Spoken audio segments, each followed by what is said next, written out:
नाही कोनो रंग रहल चढ़त लाल रंग हो। देहिया भइल बा बिना डोर के पतंग हो।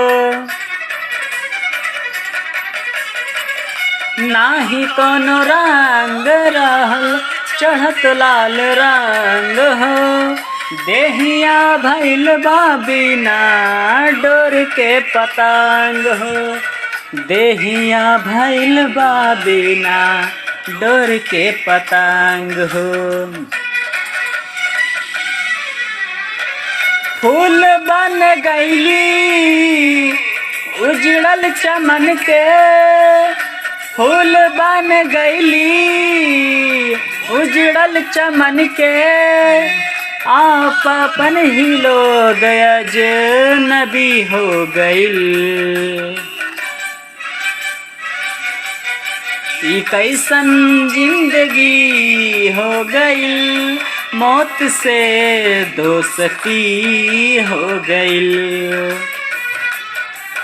ई कैसन जिंदगी हो गईल। मौत से